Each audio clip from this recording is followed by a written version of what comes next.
lucu-lucuan yang tidak lucu dalam politik. Bagaimana orang bermimpi dan menceritakan mimpi tersebut di forum, di tempat yang bukan untuk berbahagia lagi, untuk bergembira, tapi untuk memotivasi agar keluarga jangan sedih, tiba-tiba dilaporkan ke polisi. Kurang kerjaan.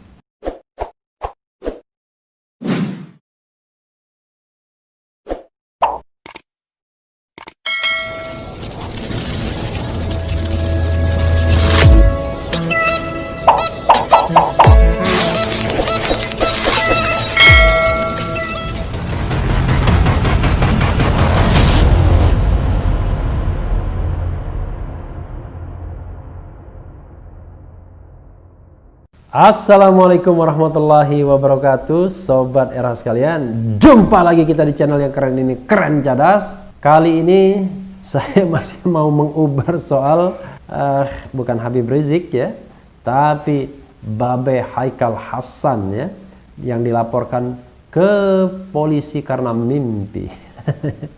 Makanya saya sampai mengatakan, what's wrong with this country? Apa yang salah dengan negeri ini?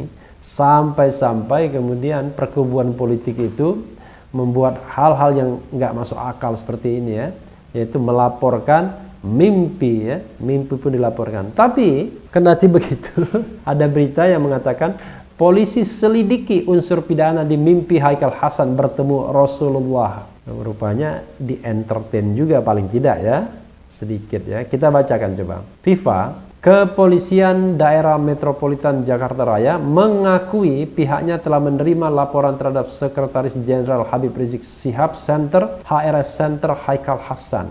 Laporannya baru masuk, kata Kepala Bidang Hubungan Masyarakat Polda Metro Jaya, Komisaris Besar Polisi Yusri Yunus di Markas Polda Metro Jaya, Kamis 17 Desember 2020. Laporan dibuat pada Senin 14 Desember 2020 lalu.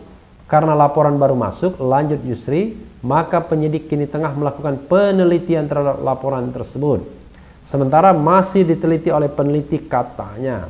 Nantinya lewat penelitian ini, Yusri menyebut penyidik Direktorat Reserse Kriminal Khusus Polda Metro Jaya akan menentukan apakah laporan tersebut bisa dilakukan penyelidikan apa tidak. Penyidik mencari dulu adakah unsur pidana dalam laporan ini. Nanti kami akan sampaikan apakah naik penyelidikan dengan mengundang pelapor, saksi hingga terlapor. Nanti kami sampaikan, katanya lagi ya. Sebelumnya penceramah Haikal dilaporkan ke Polda Metro Jaya ya, bukan Ustadz ya, karena Haikal Hasan sendiri tidak mau dibilang Ustadz ya. Haikal dipolisikan atas dugaan menyebar berita bohong karena menyampaikan bermimpi bertemu dengan Rasulullah. Laporan polisi tertuang pada nomor bukti laporan polisi TBL-Yan-2.2/2.5/2020/SPKT-PMJ. Sobat Era sekalian tidak perlu menghafalnya ya. Pelapor dalam laporan polisi ini yakni Sekretaris Jenderal Forum Pejuang Islam FPI. Ada juga nih Forum Pejuang Islam ya, alias FPI. Husin Syihab dan terlapor Haikal Hasan serta pemilik akun Wati Sumarsono. Selaku pelapor, Husin menyampaikan saat Haikal ceramah ketika proses pemakaman 5 laskar FPI yang isi ceritanya menyebut dirinya bertemu Rasulullah Sallallahu Alaihi Wasallam. Jadi memang 5 yang dikebumikan di Megamendung ya, sementara 1 atas permintaan keluarga di Jakarta ya. Betul, saya yang melaporkan, ujar Husin yang juga politikus Partai Solidaritas Indonesia PSI kepada wartawan Rabu 16 Desember 2020. Sobat Era sekalian, berat republik ini ya, kalau kita ingin menjaga demokrasinya. Bahkan orang-orang partai sendiri ya juga bersikap hal yang menakutkan bagi demokrasi, yaitu lapor-melapor. Dan ternyata memang ada aktivis-aktivis yang kerjanya melapor, patrolinya di cyber, di dunia maya, lalu lapor-melapor. Ini kadang-kadang saya heran ya, negara ini kan adalah negara demokratis ya, negara yang harusnya tidak melayani hal-hal yang seperti ini. Kenapa? Pertama, kita harus berkonsentrasi pada kejahatan-kejahatan yang nyata. Musuh besar kita yang sampai sekarang tidak bisa ditundukkan dan tidak ada pemerintah yang berhasil menundukkannya adalah korupsi. Tidak usah kita bicara buktinya banyak sekali seabrek. Terbukti misalnya 4 menteri Jokowi terciduk karena melakukan tindak pidana korupsi. Pada jilid pertama 2 orang, Idrus Marham dan Menteri Olahraga, ya, yang sekarang 2 juga, Menteri Kelautan dan Perikanan Edi Prabowo serta Menteri Sosial Juliari Batubara. Bahkan Menteri Sosial Juliari Batubara yang so-called, ya, dari partai incumbent ini justru melakukan tindak pidana korupsi atas bantuan sosial untuk bencana COVID-19. Karena COVID-19 sudah dikatakan sebagai sebuah bencana nasional dan itu bisa dihukum mati sebenarnya. Kenapa begitu? Karena kalau dihitung-hitung, ya, ada NGO yang menghitungnya, Fitra kalau tidak salah, ya, Forum Indonesia untuk Transparansi Anggaran. Kalau itu tidak ketahuan KPK, maka jumlah korupsinya bisa mencapai 3 triliun lebih. Bayangkan coba. Memang yang sudah disetorkan itu ya 16 miliar kalau tidak salah. Tapi potensi korupsinya kalau tidak ketahuan, bayangkan, hingga 3 triliun lebih. Nah, itu yang harus kita address, harus kita jawab bersama. Kerjanya mengadukan, dalam tanda kutip, lawan politik. Mengadukan pihak-pihak yang berseberangan dengan pemerintahan. Tapi kalau tidak berseberangan, maka walaupun ngomongnya keras sekali, nggak dimasalahkan. Ya, saya punya pengalaman sobat era sekalian, ya, bagaimana kerasnya kritik, ya, seorang misalnya putra dari ulama besar misalnya terhadap organisasinya misalnya. Kritiknya luar biasa besar, tapi nggak diapa-apakan, nggak dilaporkan juga. Tapi saya setuju tidak melaporkan itu, karena itu bagian dari koreksi. Tapi yang lain juga jangan dilaporkan. Jadi jangan sampai penjara itu dipenuhi dengan orang-orang kritis, dengan orang-orang yang hanya berbeda pendapat. Penahanan Habib Rizik saja saya menganggap tidak perlu, tidak penting. Dia bukan seorang kriminal, bukan orang yang berbuat tindak pidana berat. Ya, dia berbahaya dalam tanda kutip bagi pemerintah sebagai oposisi. Tapi kan sah dalam demokrasi beroposisi itu. Baik di dalam sistem, within the parliament, di parlemen misalnya, maupun oposisi di luar sistem.